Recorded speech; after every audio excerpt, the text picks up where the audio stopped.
Hello and welcome back. I'm your host, Arjun Vishwanathan, Chief Research Officer at Strategy. And I am now going to be in discussion with two very eminent personalities from industry. Please put your hands together to kindly welcome Mr. Amitabh Kant, CEO Niti Aayog. Mr. Kant, it's an absolute delight, sir, that you could join us today. My pleasure.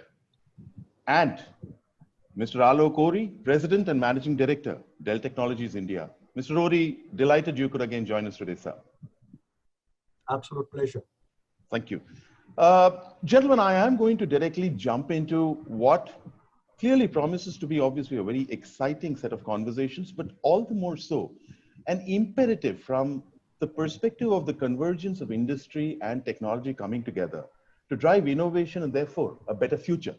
Because I think something that's very clear is whatever a company or a nation's vision for the future is, it must include the ability to transform, the ability to adapt, and the ability to adopt at much accelerated pace than we have perhaps traditionally done so. So with that kind of background, Mr. Kant, if I may request you to kindly share with us your opening remarks and really, how do you see this whole thing kind of piecing together with your work at Niti Aayog, really, sir? So Arjun, this COVID-19 scenario is truly an unprecedented one. It's a crisis which is bigger than what we saw in 2008 financial crisis. To my mind, it's even bigger than the 1928 depression. And therefore, all of us across the world, all countries, citizens, policymakers, for all, it's an enormous challenge. Not many of us would have ever thought that we would witness and experience a global pandemic in our lifetime. And yet, we are today battling a virus which threatens both lives and livelihoods. But I'm a great believer that every crisis is an opportunity. And therefore, this is an opportunity to push for reforms. This is an opportunity to introduce technology-driven interventions. And this is an opportunity actually to take us to a very high innovation trajectory. And we just need to be bold, we need to be proactive, we need to be imaginative, and we need to think out of the box. And I think these are challenges which we must confront. It's an opportunity which India, together with the private sector, must use as an opportunity to leapfrog. I'm saying this because you look at the top 10 growing companies which have grown and expanded during the COVID period. 8 of them are tech companies, and therefore technology will really be the key driver of growth in the post-COVID era. That's a very powerfully made point, sir, because I'm going to take that to Mr. Ori. Mr. Ori, you just heard Mr. Kant. The whole concept of technology being fundamental to the very tenets of growth and prosperity. What's your view on that, Mr. Ori? Yeah, first of all, thank you very much, Arjun, for asking me that question. Let me begin by thanking all our customers, Government of India, and in particular Niti Aayog, our partners, and the entire ecosystem in supporting us in these very unusual times that Amitabh alluded to. Something that is extremely unique, never ever in our lifetime, and clearly has come in with a whole lot of challenges for various aspects of life, not just on the business front, but also on the personal front. But as Amitabh alluded to, it's all about looking at these challenges from an opportunity point of view. Our perspective is that in the current environment, there is an amazing opportunity for all of the organizations of all sizes across industries, sectors, and services to redefine and transform their business models through technology. And when it comes to technology, Dell Technologies has a broad portfolio of products that range from end-use computing products, that's the edge, to the core, which is the data center, to the cloud, which is now the next big wave that almost all of the customers are looking at extremely seriously. And we are clearly in a position to enable a switch for these customers onto a on-demand as a service type of hybrid IT consumption model. To my mind, as the organizations reimagine their workplace priorities and policies and go about accelerating the pace of digital transformation, there will be a need for technologies and the solutions to be customized for the different needs of different customers across the sectors. And we clearly believe that there is a great potential when it comes to India to be implementing something that is cutting edge, that is far, far ahead in time versus most of the other geographies. The reason is pretty simple. We don't have a legacy out here of mainframes and some of the super mini computers and some of the legacy and historical stuff. Indeed. And that gives us an edge over most of the other markets. Really excited about the opportunity in front of us. Very, very interesting. And I thank you, Mr. Rory, because I'm going to take that to you, Mr. Kant. Is one of the things that we've often heard being touted is the fact that the future is digital. But the future of digital is equally human. Now, this entire convergence of digital and technologies with human capital clearly promises unprecedented gains. Now, in your work at Niti Aayog, with the whole concept of Digital India, how are you really orchestrating that journey forward? We'd love to hear that. You know, so this crisis actually has enabled us to push for reforms in a big way across several sectors. Look at agriculture, look at mining, coal, a whole range of them. But perhaps the most telling of all reforms has been the reform which India has carried out in the digital transformation.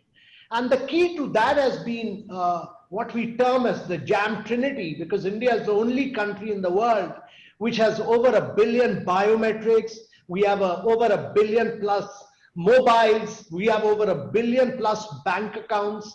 And between 2014 and 17, every second bank account opened across the world was opened in India. And therefore, this has really led to the upward spiral of digitization of the country. It has led to the massive momentum in digital payments in the country through the UPI platform. And I firmly believe that the future of India lies in technology, and we must use technology for the greater good, and we must do so together with the private sector. And one of the key things we did during the COVID-19 was to roll out the Arogya Setu app, you know, which was the use of technology in a very, very powerful manner. This has been the most powerful and the most successful contact tracing app in the world.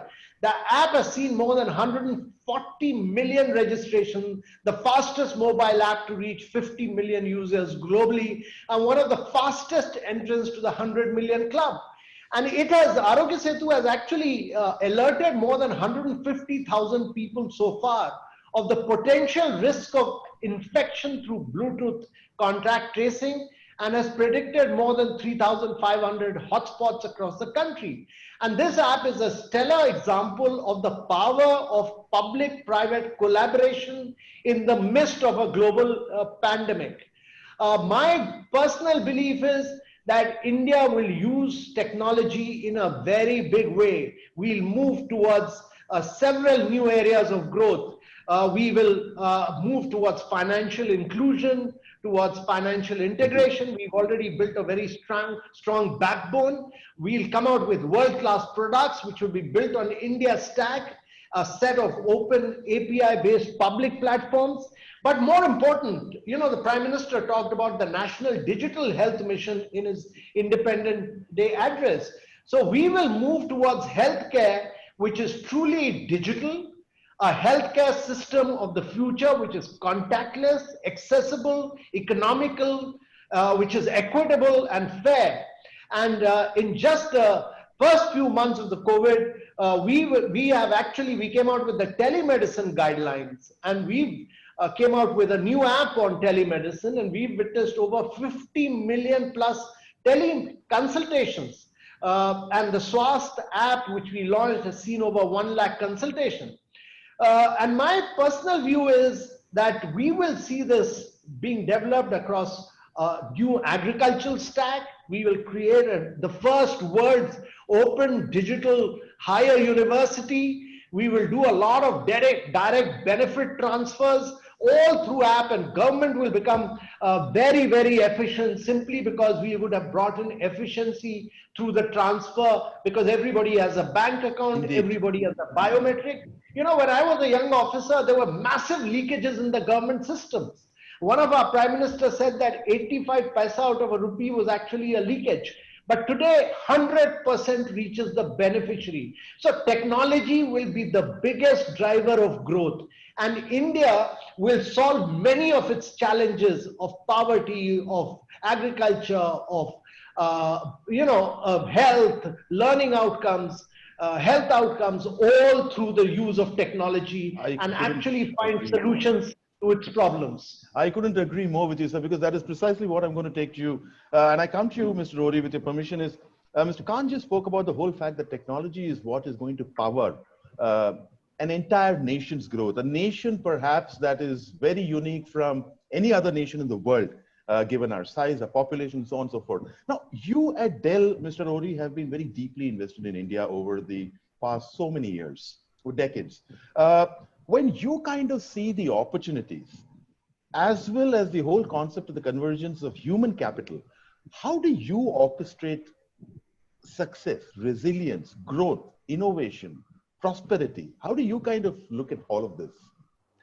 So first of all, what Amitabh just talked about is music to my ears. You know, if people in his position are really aware and very sensitive to the fact that technology is actually going to be an enabler of bringing in a whole lot of transparency and solutions for the country of our size and scale, I think a lot will get done, and clearly a lot will get taken care of in the days to come. I must also compliment the big vision that the government has about Digital India. I think it's a phenomenal vision. It has the tenets of everything being put onto a digital platform that will allow access to the citizens for various services that they need on a day-to-day basis. It also allows for the country to really move forward, leapfrog into innovation, creating a whole lot of new products and technologies that not only can serve the domestic market, but also the markets abroad, the global markets. And I think it also will, in many ways, bridge the divide that exists in the society, right? I mean, technology definitely plays a very, very big role in that, be it in the agriculture, as Amitabh talked about, or education, or healthcare, any of those areas, as well as opportunities. I mean, Indeed.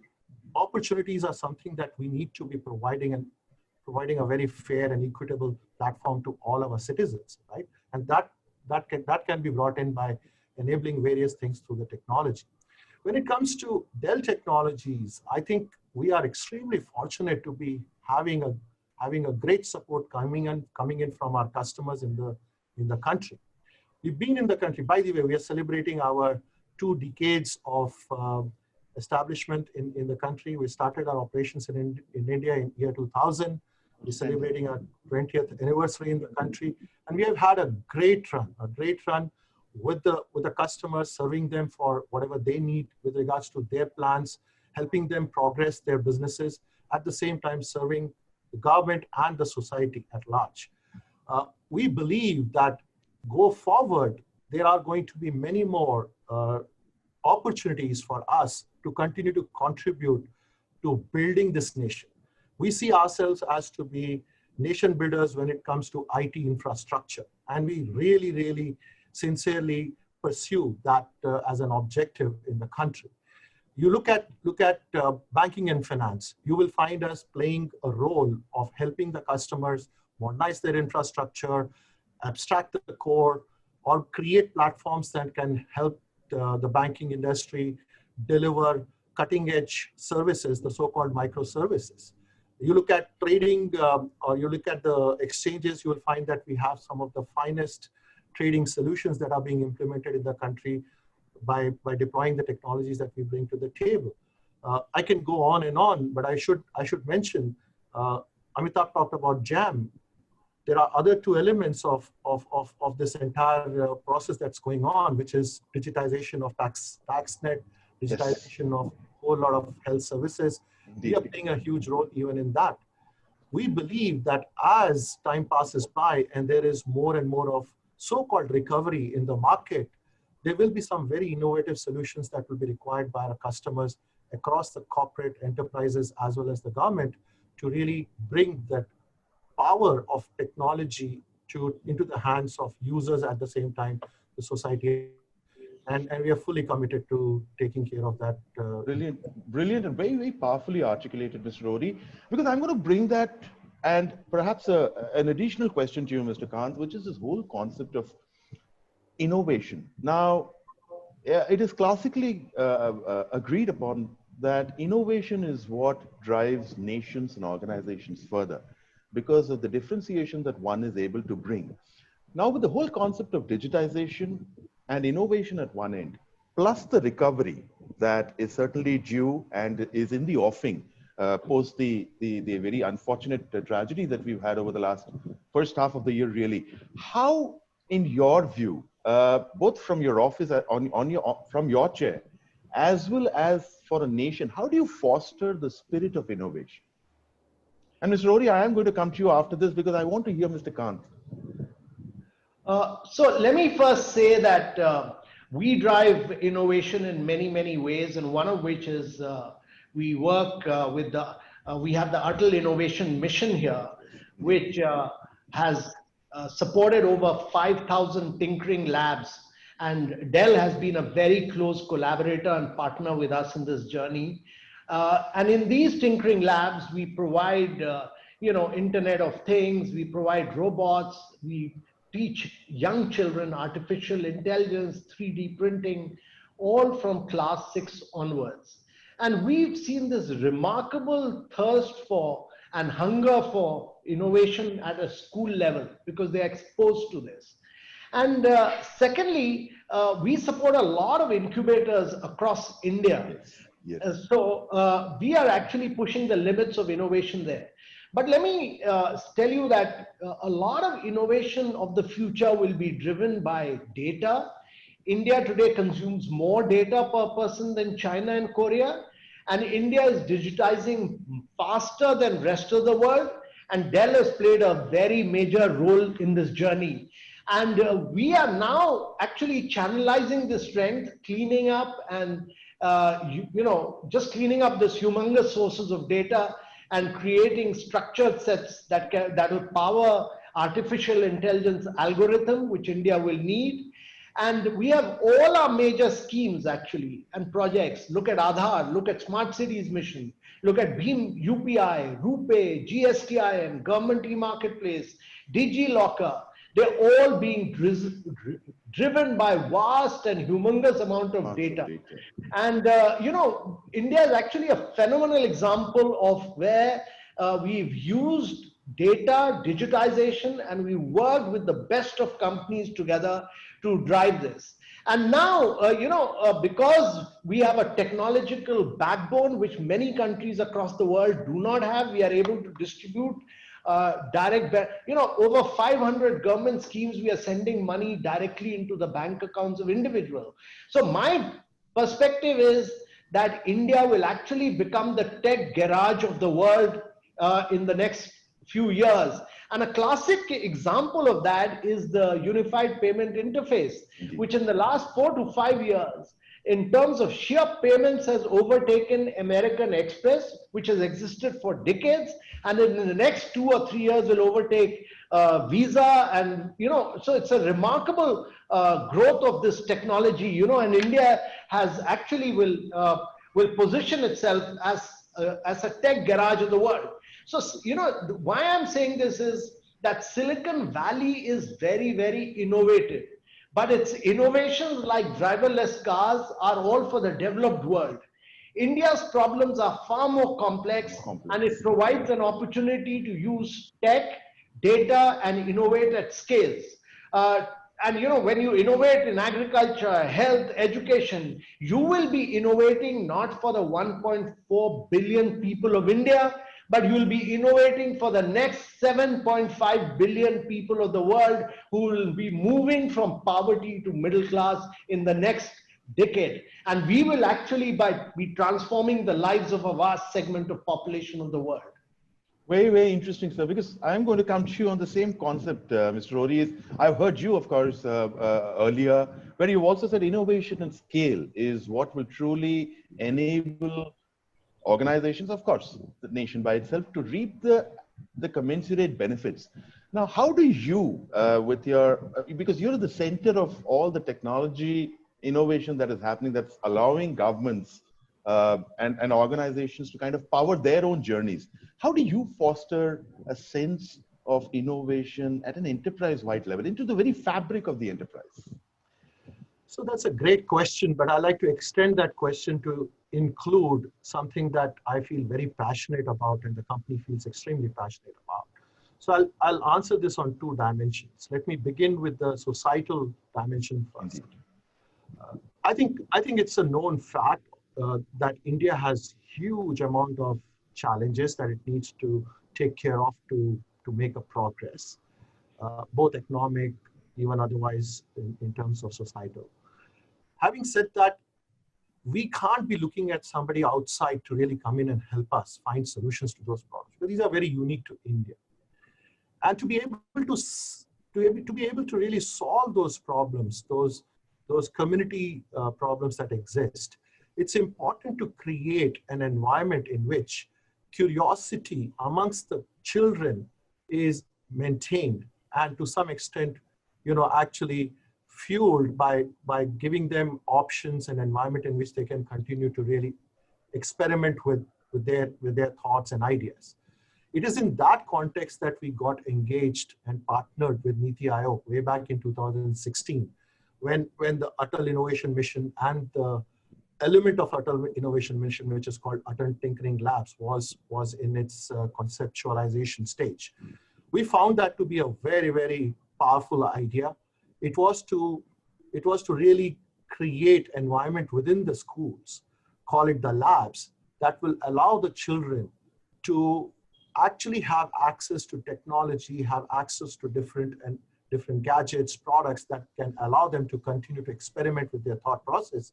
And while doing so, encourage them to solve the community problems that they are living in. And that's been an amazing program. It's an amazing journey that we have been on. We have seen some very, very interesting ideas coming up from some of these Atal Tinkering Labs. In fact, we got so excited about that we have within the company created a pool of volunteers who are doing this mentoring program for many of these student teams that are from different ATLs that would like to take support in taking their idea to a product stage and then probably taking to a commercial stage as well. We have extended that to create what we have called a program as Student Entrepreneurship Program. So we actually bring in students from these ATLs into our organization, and they spend time with our colleagues, our team members, as if they are yet another extension of the team. They learn how to really go about building products. They learn how to really go about productionizing the products, and also how to create IP, etc. So that's one level of innovation that we are so extremely proud of being associated with, which is a societal level innovation that's coming into the country. And I think over a period of time, we will see huge number of solutions that will solve countries' problems. The other level, which is the second dimension, is our own innovation, which is innovating for creating products and technologies that can help much larger set of customers and allow the country to continue to progress in the process, also contributing the same products to the global markets. So that's the R&D that we have within the country.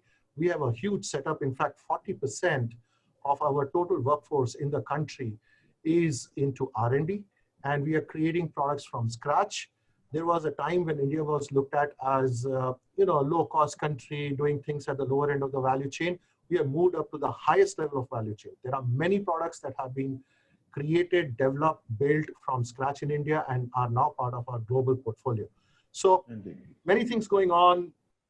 It's important for the country to continue to march on the path of innovation, not just for India, of course, but also for the global market. And that's pretty much where we are engaged. Very, very well put up, because it brings me to a very important question, and it would be, given that I have both of you join us today, it would be a travesty if I didn't focus on this particular question, is this whole concept, Mr. Kant, and with your permission, I'm coming to you. How, therefore, as industry leaders in your own domains, in your own might, how do you inspire the concepts of leadership and self-belief to a generation that is looking up and seeking guidance? What would your view on that be, sir? So that's a fascinating question, because my belief is that, firstly, a great leader,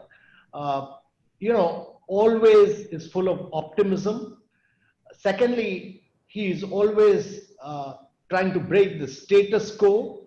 And to my mind, it's why I'm saying change the status quo, because today technology is the key driver of the world, and therefore India needs to have a vast number of young leaders who are really hungry young entrepreneurs, and they will actually transform, because they will be really creating unique products of tomorrow. They will be using cutting edge global tech. They will be creating cutting edge global tech companies of tomorrow. And therefore, they will be the real business leaders of tomorrow.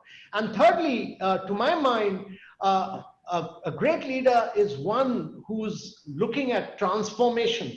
He must transform around, and that requires you to think of size and scale of whatever you roll out. Don't think of the domestic market alone. Think of the world as your market, and you penetrate global markets and create technology products which will give you the size and scale necessary for their rollout. It should be, and fourthly, I think, become a great innovator, which will create innovation for both India and the world. And that, to my mind, will be all great leadership about, because tomorrow's leaders will be one who will be using a lot of data. They will be young entrepreneurs. They will be, and to my mind, tomorrow's leaders will be all great leaders will be one who will be using artificial intelligence. They will be AI algorithm engineers. They'll be using computing power, and they will be creating an enabling policy environment where we will create vast number of new products which will catch the imagination of the world. Right. And that is what great leadership will be all about. Very, very impactfully put, sir. I mean, it is inspiring to say the least. Mr. Ori, I come to you with the same question, really. In your scheme of operations, how do you personally as well as professionally inspire leadership, inspire initiative, inspire confidence and self-belief towards, and like you rightly said, societal good and, of course, industrial greatness? Yeah, no, first thing first, I think staying positive is extremely important. It's imperative. Without that, nothing much really gets achieved in life. So staying positive on the personal front, staying positive in the business environment that one is in. If you're an entrepreneur, you will face this on a daily basis. You will end up facing huge amount of challenges to the extent that you may end up feeling that it's not worth it. But staying positive, staying the course, being at it, continuing with whatever you have decided to pursue is extremely important. The second thing is adapt. Adapt to the changing environment. Technology, in many ways, is disrupting every possible aspect of life, every possible aspect of business. So you've got to accept that there is going to be a very different environment than what you originally planned for. So being able to adapt to the changing environment is going to be very, very crucial and critical. And that is something that I will encourage the youngsters in the country to take on themselves and internalize it. What you know today is going to be history tomorrow. So it's important for you to continue to be looking forward, looking at what requires to be done to continue to remain relevant in the new environment. The third is be resourceful. Be resourceful. It's important. It's not just about sitting back and whining and complaining about things. It's about being resourceful. It's about finding ways, leveraging your connects, leveraging your network that you have. It's a big surprise to me that people tend to just hold back and not reach out. Reaching out is extremely important. and leveraging the connects and the network that you have is extremely important. Be resourceful for others as well. Indeed. The fourth point I would like to make is be bold, courageous, and be insane. Call it outrageous in your aspirations. You know, going with small little incremental, stretch is good. It's not bad. It's just that it doesn't get you something that you could look back and feel very satisfied about. True. So be insane and outrageous in your aspirations. And finally, this is what I tell many of the youngsters in the company as well. See, gone are the days when strategy was everything. Strategy has become a commodity these days, and execution is a rarity. So please focus on execution. And in India, we particularly need a lot of execution. Indeed. So execute, remain focused on execution. That will take you to places. So those are 4 or 5 things that I think are very important, relevant in all environments, and particularly in the current environment for sure. Which is why this is so inspiring. But I do have a view on the clock, gentlemen, and I know that each of you have busy schedules. Before we call in our colleagues from the press, I would like to come to each of you gentlemen to ask you something that's very important. We've got a very wide and diverse group of folks that are tuning in today to and attending this event, the Boardroom Unplugged, as it is titled. And a lot of them look up to leaders such as you for guidance. All the more so because, well, the last 6 months have been slightly bleak. They have come with their very significant share of challenges. Therefore, in this kind of a situation, Mr. Kant, if I could come to you, as an industry leader, what is your essential guidance to the industry folks that are tuning in today, listening in to us, on how they should navigate what is clearly a very complex journey, as well as an uncertain, perhaps, future, sir, if I may be allowed to place it that way?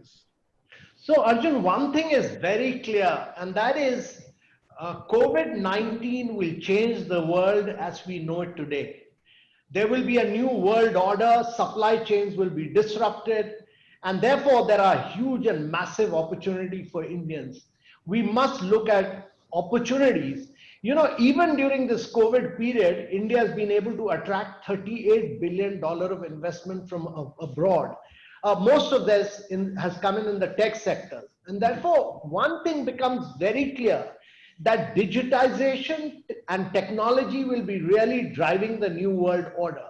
And what each one of the young people must do is really to see what are the vast opportunities for India, and our ability to develop technological solutions for the country as vast and diverse as India will provide us with the unique opportunities, huge unique opportunities for addressing the massive challenges of the next billion people. And each one of them is actually a business opportunity for these young people. And therefore, I can only say that you have to be bold, you have to be courageous, you have to be innovative, and you have to use technology to leapfrog.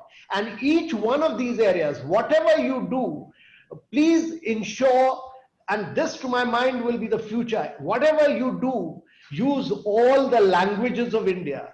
Don't ensure that technology is limited to the English language. Indeed. And if you are able to spread it to all the regional languages of India, you've created a market of another 600 million Indians. And that is really the key to growth. Outstanding, sir. And Mr. Rory, same question to you, sir. What is your essential guidance to the mid to very senior folks on how they should navigate this journey, given such vast experience that you bring? So first thing first, I think technology enabling businesses has been very well established.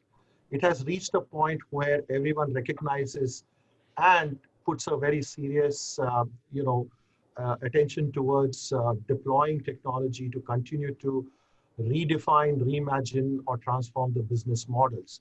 So to that extent, it's very well established fact. Digital transformation is definitely getting accelerated due to the pandemic. And clearly for customers who started at the beginning of this pandemic looking at business continuity plans, have moved on to really having to enable remote working and have now got graduated into looking at innovative business models that they could take to the market. Case in point is direct to consumer digital channels that many of the traditional companies who were so far selling through the traditional routes, traditional routes of retailers, distributors, etc. They're also looking at digital channels very seriously.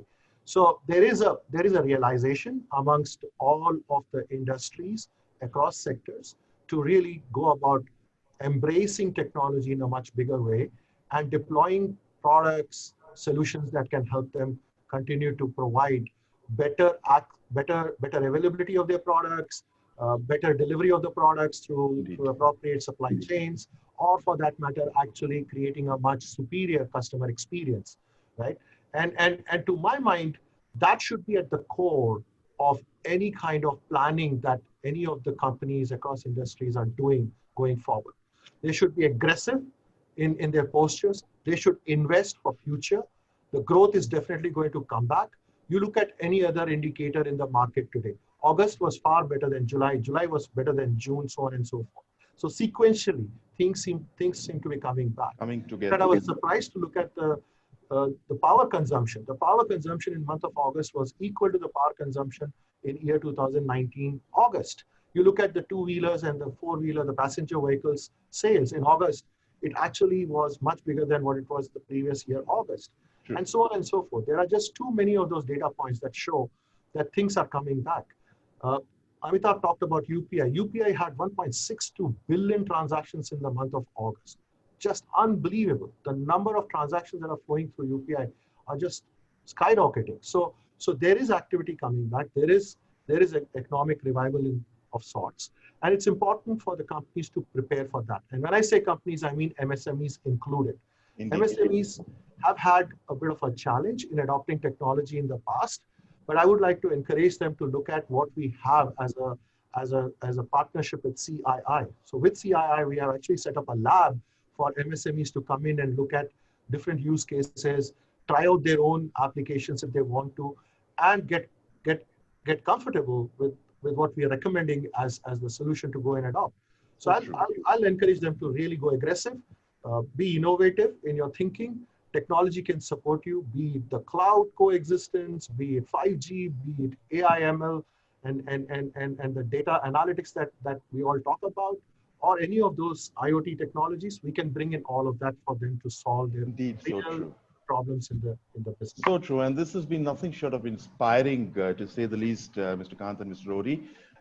That's pretty much that we have time for. I would like to take this opportunity, Mr. Kant, to express heartfelt gratitude to both you as well as Mr. Ori for taking out time from your schedules and really inspiring a vast set of people and spur us on to future growth, prosperity, and nation building. Thank you so much, gentlemen. Amitabh, really, thank you very much for your time. Appreciate all that you did to be available for this session today. Once again, thank you very much for being on this session today. Thank you. Great pleasure. See you, Alok. Thank you so much. Bye-bye.